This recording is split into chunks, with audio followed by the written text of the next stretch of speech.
இயேசு சொன்ன உவமைகள் ஒவ்வொன்றாய் பார்த்து கொண்டிருக்கிறோம்.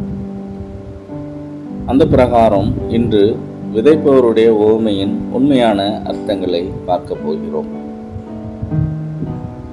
ஒரே விதை, ஆனால் ஏன் வெவ்வேறு பலன்? இயேசு இந்த உவமையில் ஒரு ஆழமான உண்மையை சொல்லுகிறார். மார்க்கு 4 இயேசு விதைப்பவருடைய உவமையை சொல்லுகிறார். ஒரு விதைப்பவன் விதைகளை விதைக்க போனான். சில விதைகள் வழியோரத்தில் விழுந்தது, பறவைகள் வந்து அதை தின்று போட்டது.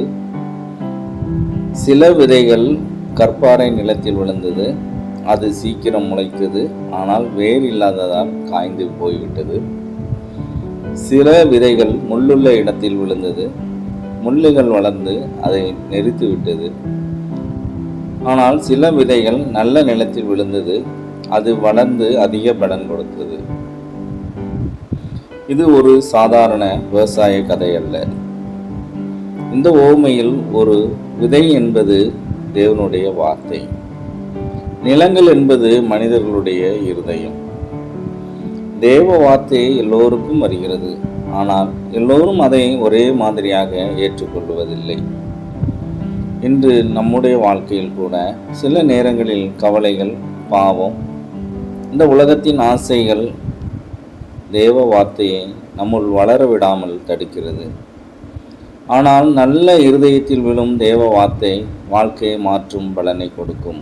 இதைத்தான் இயேசு கிறிஸ்து மார்க்கு 4:9 சொல்கிறார். கேட்கிறவனுக்கு கேட்க காதுகள் இருந்தால் கேட்க கடவன். அன்பானவர்களே, இன்று நீங்களும் நானும் எப்படி இருக்கிறோம்? தேவனுடைய வார்த்தைகளை நாம் உள்வாங்கிறவர்களாக இருக்கிறோமா? அதை கேட்பது மட்டுமல்ல, அதன்படி நடக்கிறவர்களாக இருக்கிறோமா? நம்முடைய இருதயத்தின் வாசல்கள் தேவனுக்கு நேராக திறந்து வைக்கப்பட்டிருக்கிறதா? சற்று சிந்தித்து பாருங்கள். இந்த உவமையின் உண்மை, தேவ வார்த்தை உங்கள் இருதயத்தில் எப்படி விழுகிறது? இந்த செய்தி உங்களை தொட்டிருந்தால் லைக் அண்ட் ஷேர், சப்ஸ்கிரைப் செய்யுங்கள். இன்னும் இயேசுவின் உவமைகளின் ஆழமான உண்மைகளை அறிய இயேசுவின் உவமைகள் சேனலை பின்தொடருங்கள்.